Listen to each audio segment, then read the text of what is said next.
السلام علیکم، آپ دیکھ رہے ہیں ہو کیا رہا ہے۔ میں ہوں فیصل عباسی، میرے ساتھ موجود ہیں عارف نظامی صاحب۔ بہت شکریہ نظامی صاحب آپ کا، اس کے علاوہ پروگرام میں ہمیں جوائن کیا ہے پی ٹی آئی کے ایم این اے ہیں صداقت علی عباسی صاحب نے بھی۔ شکریہ بھائی صاحب آپ کا بھی۔ پاکستان پیپلز پارٹی سے شرمیلا فاروقی صاحبہ بھی ہمارے ساتھ موجود ہیں۔ شرمیلا صاحبہ آپ کا بھی شکریہ، آپ دونوں سے بھی گفتگو کریں گے۔ جو پبلک انٹرسٹ کی سب سے بڑی آج خبر دیکھنے کو ملی کہ تقریباً 6 مہینے کے بعد حکومت نے یہ فیصلہ کیا کہ 15 ستمبر سے مرحلہ وار اسکول اور دیگر تعلیمی ادارے، کالجز، یونیورسٹیز ان کو اوپن کیا جائے گا۔ اس سے متعلق بھی پروگرام میں بات کریں گے۔ کچھ لیجسلیشن سے متعلق بھی ایک ہفتے کے لیے قومی اسمبلی اور سینٹ کا جو اجلاس ہے اس کو ملتوی کر دیا گیا ہے۔ بظاہر تو سیلابی صورتحال عذر بتایا جاتا ہے، لیکن پس پردہ حکومت اپوزیشن کے ساتھ کیا مشاورت کرنا چاہتی ہے یہ بھی آج کے پروگرام میں آپ کو بتائیں گے۔ کچھ ذکر کریں گے یوم دفاع پاکستان کا، اور اس موقع پہ army chief general Qamar Javed Bajwa کے پیغام کا بھی۔ نظامی صاحب، سب سے پہلے بات کراچی کی۔ وزیر اعظم پاکستان کراچی گئے، 1100 ارب روپے کا پیکج انہوں نے اناؤنس کیا۔ بظاہر ہمیں یہ لگ رہا تھا کہ جو سی ایم صاحب ان کے ساتھ تشریف فرما تھے، ایک ورکنگ ریلیشن یا ایک امپریشن بٹوین فیڈریشن اور پیپلز پارٹی یا سندھ گورنمنٹ بہت اچھا ہے، لیکن سر منڈواتے ہی اولے پڑے اور اس کے بعد ایک بحث چھڑ پڑی۔ بلاول صاحب کہتے ہیں 62% ہم نے دیا اس پیکج میں، اسد عمر صاحب کہتے ہیں 62% ہم نے دیا۔ یہ محاذ آرائی لوگوں کے مسائل حل کرنے میں کتنی بڑی رکاوٹ بن سکتی ہے؟ یہ بڑی افسوسناک چیز ہے۔ حالانکہ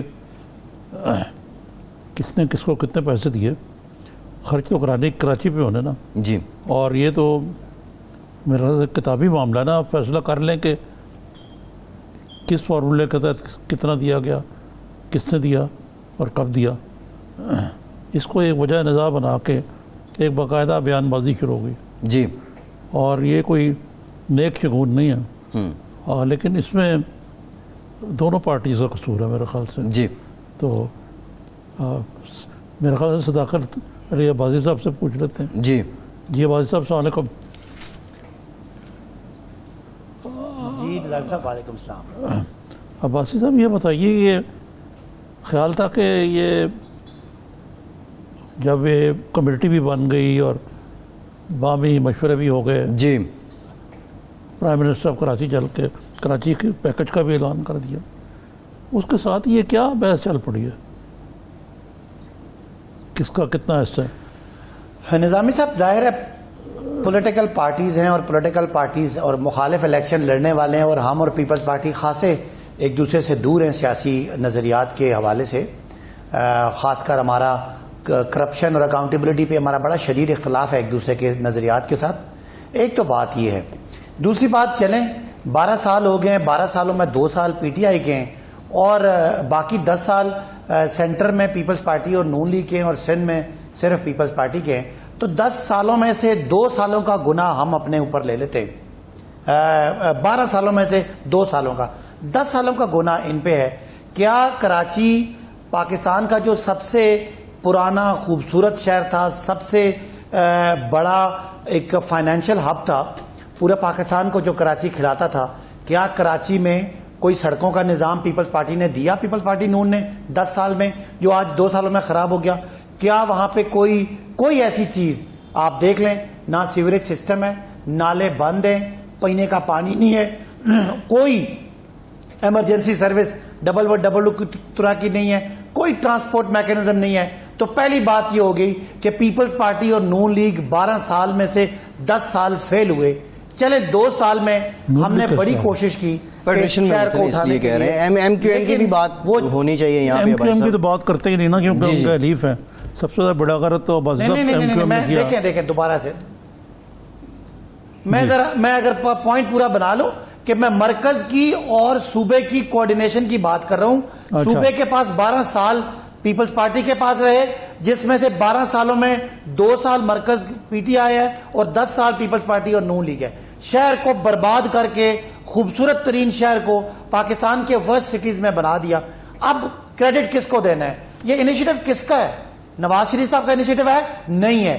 زرداری صاحب کا ہے؟ نہیں ہے۔ کراچی کے مسائل ہیں، ٹیک اپ کس نے کیا؟ پرائم منسٹر نے۔ ٹھیک ہے، اس میں صوبائی خود مختاری، صوبائی 18ویں ترمیم کے بعد پیپلز پارٹی ایک ہی بات کرتی رہی، مرسوں سندھ نہ دیسوں۔ اس کا مطلب یہ کہ ہمیں اختیارات کا مسئلہ ہے۔ تو اب ہم نے پیپلز پارٹی کے اختیارات کو تسلیم کرتے ہوئے مرکزی حکومت نے یہ فیصلہ کیا کہ جب یہ بری طرح فیل ہو گئے، لوگوں کی زندگیاں اور ان کا مال، ان کا کاروبار بچانے کے لیے فیڈرل حکومت گئی ہے. پیسہ وہ بھی پاکستانیوں کا ہے، یہ بھی پاکستانیوں کا ہے. ویژن روڈ میپ وزیر اعظم عمران خان کا ہے، لیکن ہم ان کو کوئی سیاست نہیں کرنے دیں گے، ان کو ساتھ رکھ کے چلائیں گے. ٹھیک ہے ابائی صاحب، آپ کی بات مان لی جائے کہ پیسہ فیڈریشن کے پاس بھی پاکستانیوں کا ہے، سندھ کا بھی پاکستانیوں کا ہے، تو شرمیلا صاحبہ یہ پھر تضاد کا دھواں کہاں سے اٹھتا ہے؟ جی بہت شکریہ. دیکھیے تضاد تو کسی صورت ہونا نہیں چاہیے تھا. پرائم منسٹر صاحب کی کراچی آمد سے ایک روز قبل وزیر اعلیٰ صاحب نے بڑی تفصیلاً میڈیا بریفنگ دے کے بتایا کہ حکومت سندھ کی جانب سے کراچی کے حوالے سے کن کن پروجیکٹ کا اجرا ہو چکا ہے، کون کون سے پروجیکٹس آن گوئنگ ہے اور اس کا تخمینہ کیا ہے، اور تقریباً وہ 802 ارب روپے کا تھا. ہمیں اس وقت بالکل نہیں پتا تھا کہ فیڈرل گورنمنٹ کے حوالے سے جو پرائم منسٹر صاحب آ رہے ہیں بڑی فین فیئر کے ساتھ کراچی، تو کیا پیکج لے کر آ رہے ہیں. ہم تو یہ سن رہے تھے کہ جی ایسا پیکج ہوگا جو آج سے پہلے کبھی نہیں دیا گیا، اور ہم بڑے خوش تھے بیکاز کراچی کو واقعی ایک میگا سٹی ہونے کے ناطے ایک بہت بڑے پیکج کی ضرورت ہے، اور بالخصوص وہ پیکج وفاق کی طرف سے آنا، کیونکہ وفاق ایک بڑے بھائی کا کردار ادا کرتا ہے. بہرحال پرائم منسٹر صاحب آئے اور پھر انہوں نے ایک پیکج کا اناؤنس کیا. اب جب پیکج کا اناؤنس ہوا تو کاغذات میں جب آپ دیکھیں تو اس کے اندر وہی 802 ارب روپے کے پروجیکٹس جو حکومت سندھ ایگزیکیوٹ کر رہا ہے، اور میں اس میں بھی تھوڑی سی آپ کی وضاحت یہ کرتی چلوں کہ اس 802 ارب روپے میں بھی 250 ارب روپے چائنیز لون ہیں. ورلڈ بینک کے اس کے اندر شراکت داری ہے، ایشین ڈیولپمنٹ بینک کی شراکت داری ہے، اور پھر پبلک پرائیویٹ پارٹنرشپ کے تحت پرائیویٹ سیکٹر کی بھی شراکت داری. اس طریقے سے وہ 802 ارب روپے کا ایک مجموعی طور پہ ایک فگر سامنے آتا ہے. اس پہ مزید 300 ارب روپے کے پروجیکٹس جو ہیں وہ اور شراکت داری وفاق نے دی. اچھا، اب کہنے کو یہ بات بار بار آ رہی تھی کہ جی 1100 ارب، ٹھیک ہے، ہمیں بڑی خوشی ہے کہ 300 ارب روپے بھی جو کراچی کے پروجیکٹس کے حوالے سے پرائم منسٹر صاحب نے اناؤنس کیے، وہ ایک خوش آئند بات ہے. جتنا آپ ڈالیں گے اتنا کم ہے کراچی کے حوالے سے، کیونکہ ورلڈ بینک کی یہ رپورٹ ہے کہ کراچی کو صرف 10 ارب ڈالر چاہیے جو انفراسٹرکچر کی ری ویمپنگ کے ہیں. اچھا، اب اس کے بعد کیا ہوا کہ جناب اس کے بعد بھی سی ایم صاحب نے ایک اور پریس کانفرنس کری، پھر اسد عمر صاحب نے کری. اب یہ جھگڑا ہماری طرف سے شروع نہیں ہوا کہ جی کس نے 62% لگانا ہے، کس نے 40% لگانا ہے. بات یہ ہے کہ ہم اس کو بھی خوش آئند کہتے ہیں، وی ویلکم دس آلسو کہ جو 300 ارب روپے آئے ہیں. مسئلہ یہ ہے کہ ماضی میں بھی، اب یہ مارچ 2019 کی بات ہے، میں آپ کو بتاؤں کہ پرائم منسٹر صاحب کراچی آئے تھے اور 162 ارب روپے کا کراچی پیکج کا اعلان کر کے گئے تھے. وہ آج تک کراچی کو نہیں ملا. اگر آپ اس سال کے بجٹ کو بھی دیکھ لیں نا 19-20 کے، تو اس میں بھی دیکھیں نا ہر چیز جو آپ کے بجٹ کے کاغذوں میں ریفلیکٹ ہونی چاہیے. آپ فگر لا کے نہیں دے سکتے. ان کی جو federal P S D P ہے اس کے نا صرف 12.5 ارب روپے ریفلیکٹ ہو رہا ہے، 162 ارب روپے ریفلیکٹ نہیں ہو رہا، اور 11 ارب وہ ہیں جو پچھلے سال آئے تھے. ایک بریک لیتے ہیں. بریک کے بعد جب واپس آئیں گے یہیں سے گفتگو کا سلسلہ جوڑیں گے. ورلڈ بینک کے، ایشین ڈیولپمنٹ بینک کے ایسٹیمیٹس کی تو ہم بات کرتے ہیں. جو فیڈرل گورنمنٹ ہے، سندھ گورنمنٹ ہے، انہوں نے کراچی کی بہتری کے لیے کیا کوئی احاطہ کیا، کوئی ایسٹیمیٹ لگایا، اس پہ بات کرتے ہیں. ہمارے ساتھ رہیے.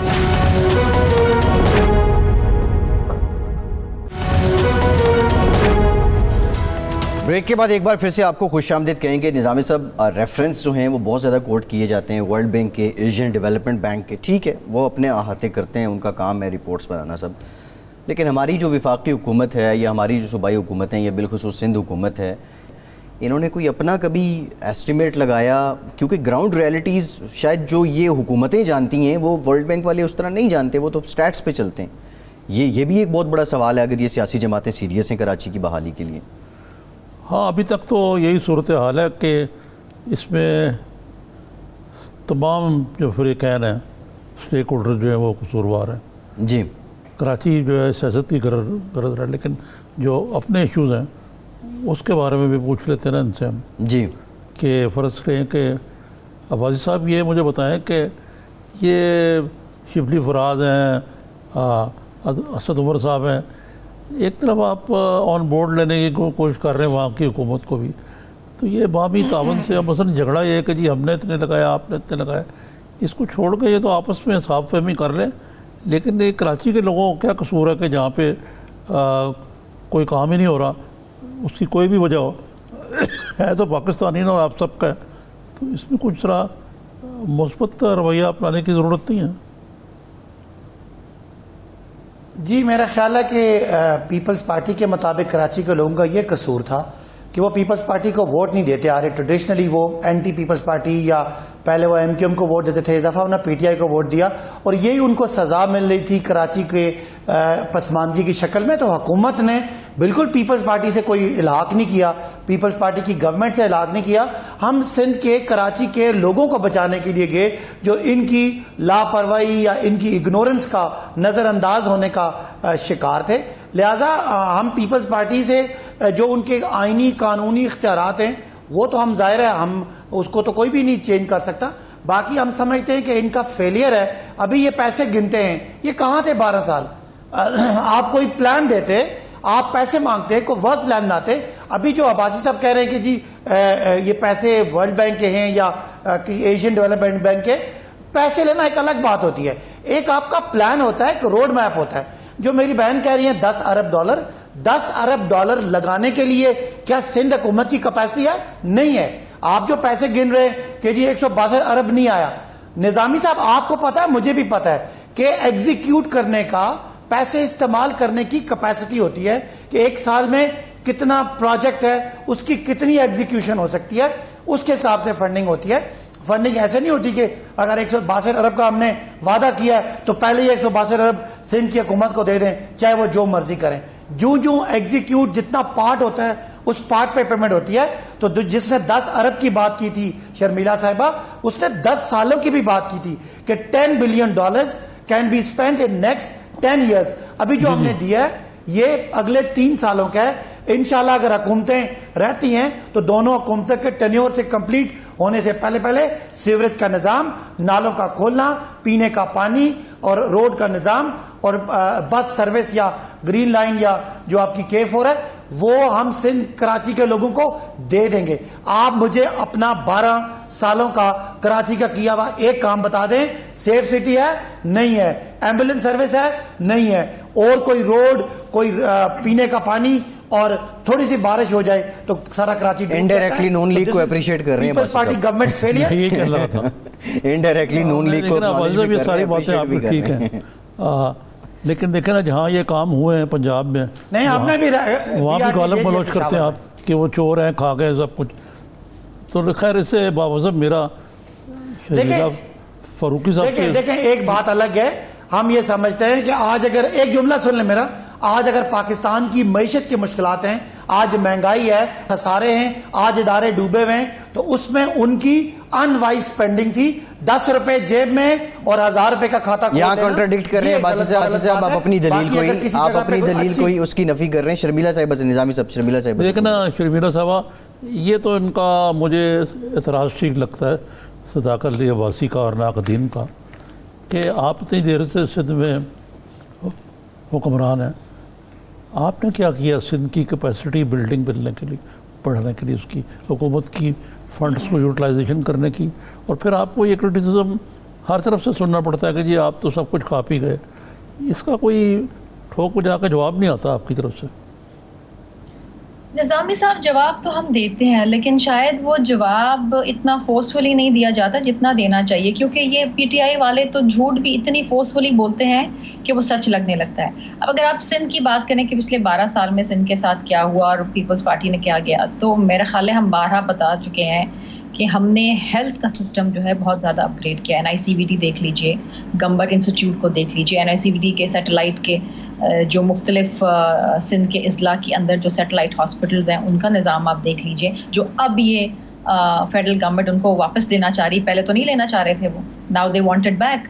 اسی طریقے سے آج اگر آپ روڈز کا نیٹ ورک دیکھیں, حیدرآباد سے میرپور, خاص اگر آپ ڈیول کیریج وے دیکھیں, اس سے آگے اگر آپ تھر پارکر اگر جائیں, ایک وقت لگتا تھا کہ 8-9 گھنٹے لگتے تھے تھر پارکر جانے میں, اب 4 گھنٹے میں آپ کراچی سے تھر پارکر پہنچ جاتے ہیں. یہ تمام چیزیں ہیں, لیکن اس کو کوئی جو ہے وہ ایکسیپٹ نہیں کرنا چاہتا اپوزیشن کی طرف سے. دوسری چیز یہ کہا گئی کہ یہ بار بار کہا جاتا ہے کہ جی کراچی سے ہمیں ووٹ نہیں ملتا تو ہم کراچی والوں کے ساتھ دشمنی نکالتے ہیں. اگر ایسی خدا نخواستہ بات ہوتی تو جناب ہم یہ 802 ارب روپے کے پروجیکٹ صرف کراچی کے لیے کیوں مختص کرتے؟ اور یہی بات ہے کہ یہ اس میں کوئی 1 سال میں پروجیکٹس کمپلیٹ ہو رہے ہیں, کوئی 2 سال کے اندر, کوئی 3 سال کے اندر, یہ تمام کے تمام. اور اگر آپ چاہیں تو میرے پاس پوری فہرست ہے, میں آپ کو پڑھ کے دکھا دوں اور کس میں کس کی کتنی فنڈنگ کہاں سے آئی ہے. دوسری چیز یہ ہے کہ پی ٹی آئی کو تو چلے ووٹ ملے ہیں نا, 162 ارب روپے کا تو جواب میرے بھائی عباسی صاحب نہیں دے سکے. کہاں ہے بجٹ میں وہ ریفلیکٹ ہی نہیں ہو رہا, مطلب وہ پیسہ ملا ہی نہیں, نہ کہیں گیا, ختم ہو گئی. وہ ایک بیان دیا تھا پرائم منسٹر صاحب نے اور وہ ہوا میں پھر ہو گیا. دوسری چیز یہ ہے کہ ان کے 14 ایم این ایز ہیں کراچی سے, ہر ایم این اے کو پرائم منسٹر صاحب نے 15 کروڑ روپے دیے, اس حساب سے 210 کروڑ روپے بنے, اور یہ کراچی کے لیے. مجھے نہیں پتا, لیاری سے لے کے یہاں ڈیفینس تک جہاں میں رہتی ہوں یہ پانی تھا اور حالات بڑے برے تھے. یہ 15 کروڑ روپے 210 کروڑ روپے کہاں لگے ہیں, یہ ان کے ایم این اے سے ان کے پرائم منسٹر کو پوچھنا چاہیے. دوسری چیز یہ ہے کہ بہت کچھ ایسے پروجیکٹس ہیں جو وفاق کراچی انفراسٹرکچر ڈیولپمنٹ اتھارٹی کے تحت ایگزیکیوٹ کر رہا ہے, جس میں سندھ حکومت کا کوئی لینا دینا نہیں ہے. وہ تمام کے تمام پروجیکٹ, ایک گرین لائن پروجیکٹ ہے بسوں کا, اس کے اندر کوئی تقریباً کوئی 24 ارب 66 کروڑ روپے جو ہے اس کا یہ بجٹ تھا. بجٹ یوٹیلائزیشن دکھا دی ہے 40 ارب روپے کی وفاق نے, لیکن بس ایک بھی کراچی کی سڑکوں پہ آپ کو نظر نہیں آئے گی. ٹھیک ہے, آپ کی بات ٹھیک ہے نظامی صاحب. خلاصہ یہی ہے کہ جو شو کیس پروجیکٹ پنجاب میں نظر آتے ہیں نون لیگ کے پاس, وہ پیپلز پارٹی کے پاس اس طرح نظر نہیں آتے. Whatsoever the reasons are. ایک بریک لیتے ہیں اور بریک کے بعد مزید بھی بات کریں گے قانون سازی سے متعلق. ہمارے ساتھ رہیے.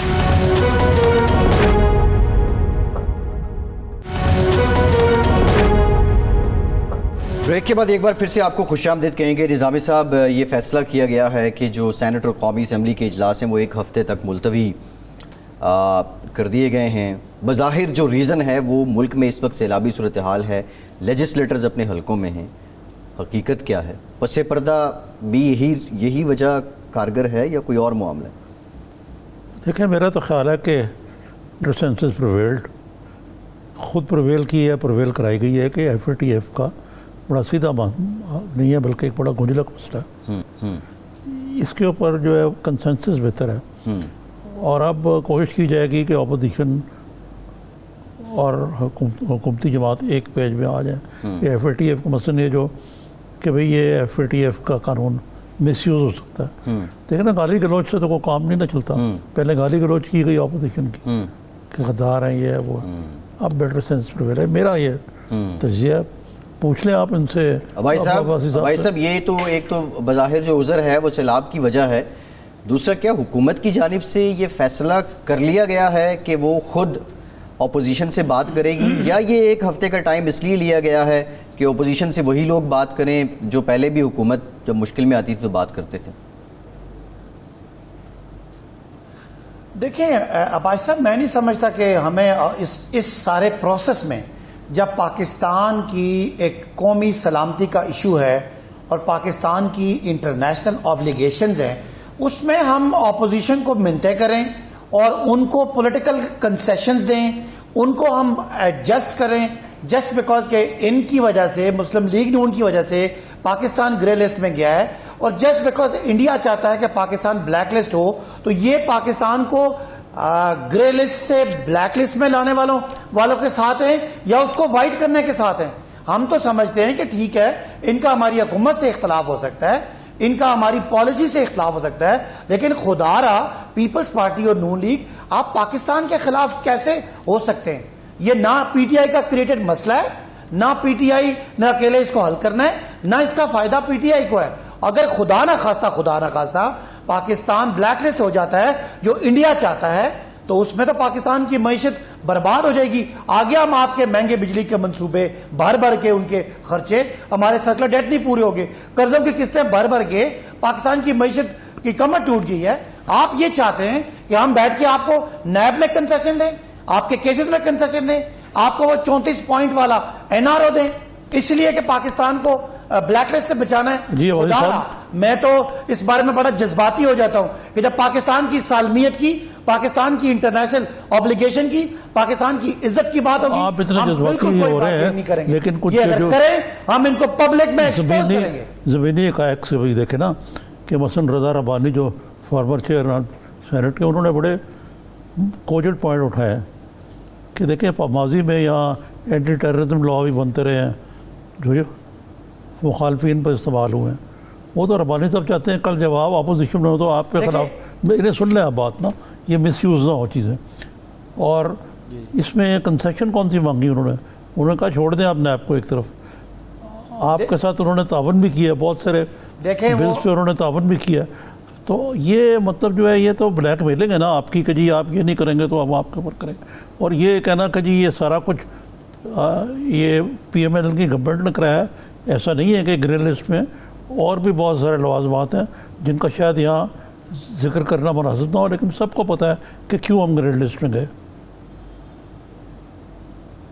نظامی صاحب میرا پوائنٹ یہ تھا کہ گرے لسٹ میں ہم پی ٹی آئی یا عمران خان حکومت کی وجہ سے نہیں گئے. مان لیا قومی مسئلہ ہے، مان لیا یہ ہم پھنسے ہوئے ہیں، مان لیا کہ یہ بہت بڑا ایشو ہے، لیکن آپ کیا سمجھتے ہیں کہ اس وقت جو ان کی ریکوائرمنٹ ہے ایف اے ٹی ایف کی، ان کی جو ریکوائرمنٹ ہے کہ منی لانڈرنگ نہ ہو، ان کی ریکوائرمنٹ ہے کہ ٹیرر فنانسنگ نہ ہو اور آپ کے ٹرانسپیرنٹ نظام ہو، ان کو ایک ہی بات پہ اعتراض ہے کہ منی لانڈرنگ کو نیب کے پرویو سے نکال دیں، نہیں یہ نہیں ہے بات، لانڈرنگ کو چھوٹا کرائم بنا دیں. نہیں یہ بات صحیح ہے. یہ رضا ربانی صاحب نے یہ نہیں کہا کہ منی لانڈرنگ کو آپ انہوں نے یہ کہا کہ یہ لا قابل گرفت اندازی یہ لا مس یوز ہوگا نہ بنائیں. اگر پرائم منسٹر خود پڑھ لیتے تو شاید وہ اس کو انڈوز نہ کرتے. ایشوز میں بعد میں بات کر لیں گے. آپ دیکھیں نا جس طریقے سے آپ یہاں پہ نیب کو مس یوز کیا جا رہا ہے پولیٹیکل وکٹمائزیشن کے لیے، جی یہ انہوں نے نہیں کہا، یہ میں کہہ رہا ہوں. اسی طرح آپ چاہتے ہیں کہ یہ بھی وکٹمائز ہو، چاہے وہ کل کو پی ٹی آئی کی اپوزیشن میں ہو. چلے محترمہ کا بھی اس بارے میں پوائنٹ آف ویو لے لیتے ہیں. جی آپ کیا سمجھتی ہیں؟ نظامی صاحب دیکھیں، یہ ہر چیز کا ملبہ جو ہے، کیونکہ ان کی اپنی تو نااہلی اور ناکامی رہی ہے 2 سال ہر چیز میں. یہ معاشی پالیسی، معیشت کی کیا بات کرتے ہیں؟ ان کی کیا معاشی پالیسی ہے؟ دیر از نو اکنامک پالیسی. ان کی خارجہ پالیسی کیا ہے؟ کشمیر سے لے کے سعودی عربیہ تک تو ان کی کوئی خارجہ پالیسی نہیں. یہ ملک چلا کون رہا ہے؟ اس ملک میں آ کے جواب دیتا کون ہے؟ وزیر اعظم صاحب جو اس ملک کے وزیر صحت بھی ہیں، کامرس منسٹر بھی ہیں، مطلب وہ جواب ہی نہیں دیتے، کوئی جواب ہی نہیں آتا. فاٹف کے اندر جو ریکوائرمنٹ ہی نہیں ہے، فاٹف کی جو شک ہے ہی نہیں، وہ مانگ ہی نہیں رہے، وہ آپ ڈال رہے ہیں. کیونکہ اگر آپ پھر چاہتے ہیں، آپ نے بالکل صحیح بات کی، میں 100% آپ کی بات سے تائید کرتی ہوں، اور یہی ہم پیپلز پارٹی کے پلیٹ فارم سے کہہ رہے ہیں کہ جس طریقے سے آپ نیب کو مس یوز کر رہے ہیں اپنے پولیٹیکل اپوننٹس کے لیے، وچ ہنٹ کرنے کے لیے، آپ نے یہ فاٹف کا بھی قانون اس طریقے سے یوز کرنا ہے. وہ جو 180 دن کی آپ بات کریں کہ کسی کو بھی کسی وقت بغیر اریسٹ وارنٹس کے آپ گرفتار کر لیں، یہ تو فاٹف کی ریکوائرمنٹ ہی نہیں ہے، نہ یہ کسی ملک میں ہے. آپ کیوں کرنے جا رہے ہیں؟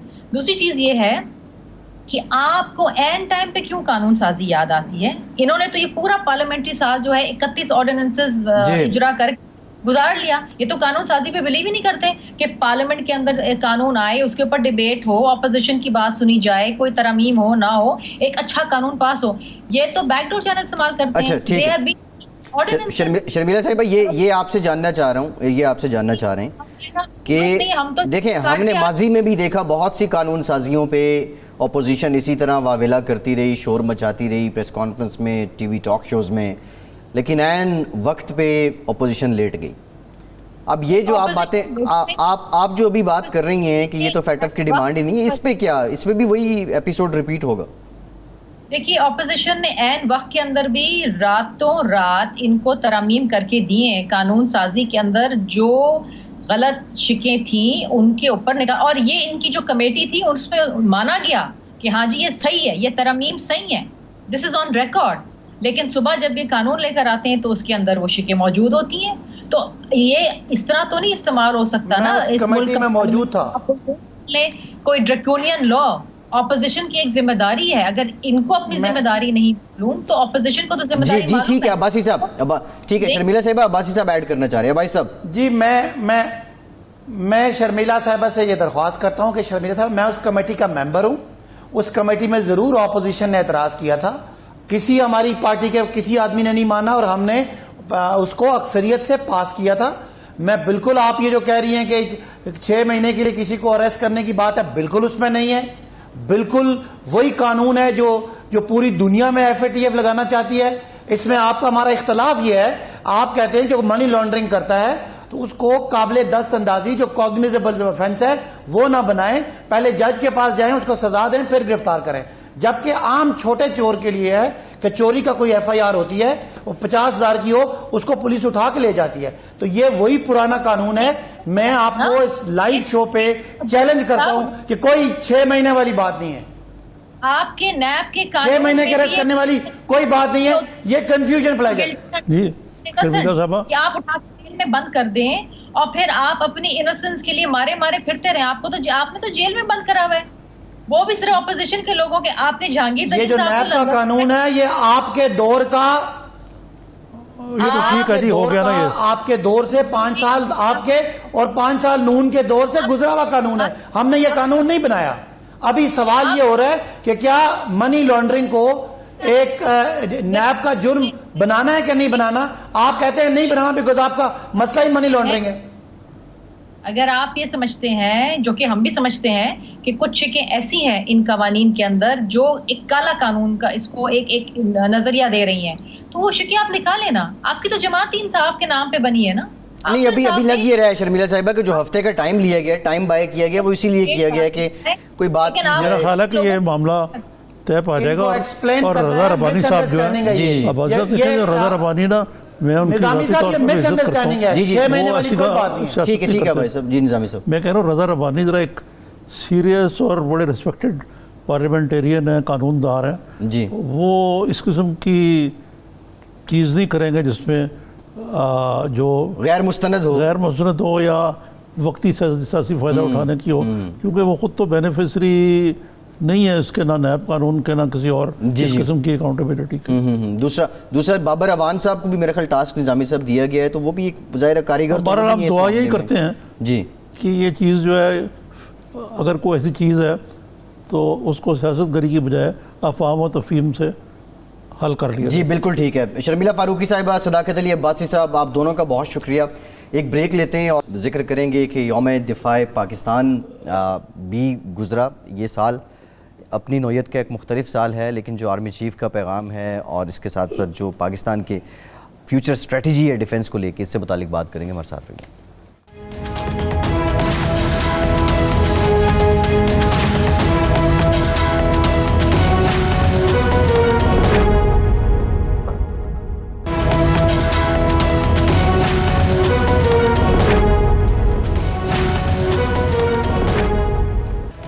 بریک کے بعد ایک بار پھر سے آپ کو خوش آمدید کہیں گے. یوم دفاع پاکستان ملی جذبے کے ساتھ منایا گیا اور پاکستان کے دفاع کے لیے جن لوگوں نے نظامی سب اپنی خدمات دیں, جانوں کے نذرانے دیے, جو غازی ہیں, ان کو پاکستان بھر میں سلام پیش کیا گیا.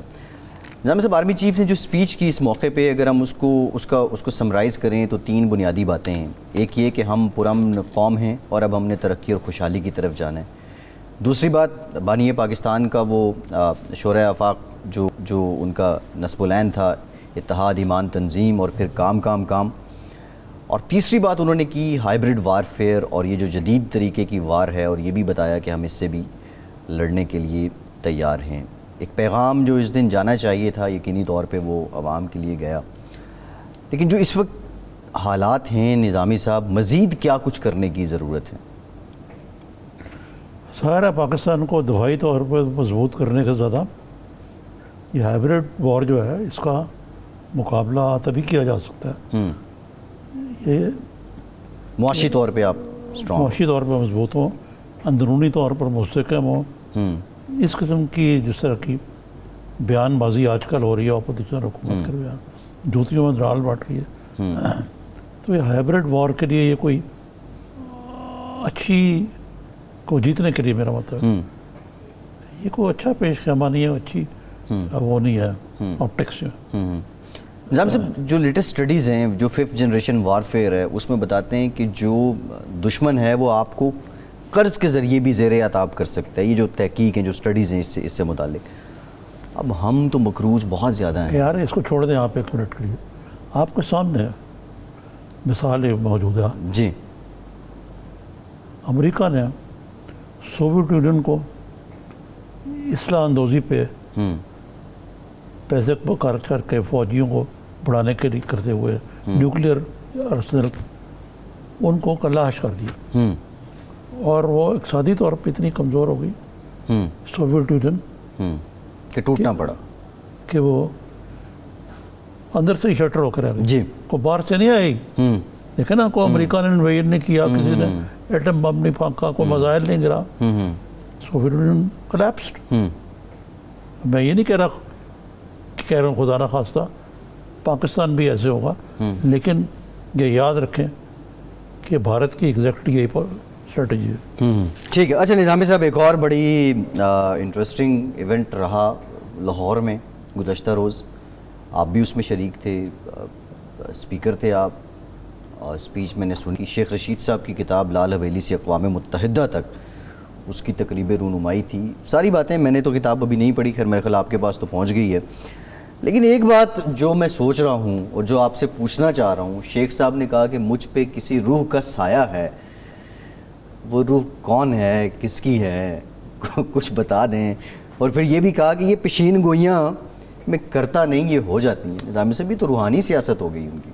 نہیں, یہ اس سے بھی کچھ زیادہ ہے. میرا خیال ہے شیخ رشید کو کچھ زمین پہ پیر لانا چاہیے اپنے. یہ پیشن گوئیاں ایسے ہی رہ جاتی ہیں دڑی کی دڑی جب کچھ ہونا ہوتا ہے. یہ اور بات ہے کہ شیخ رشید جو ہیں ان کی یہ بہت بڑی صفت ہے کہ ان کو پتہ ہے کہ عوام کیا چاہتے ہیں, اور یہی ان کی کامیابی کا راز ہے کہ انہوں نے عوام کے ساتھ ناتا نہیں توڑا اپنا, جس کا میں نے کل ذکر بھی کیا. جی. اور وہ اس بات پر فخر کرتے ہیں کہ وہ سند سائل ہیں.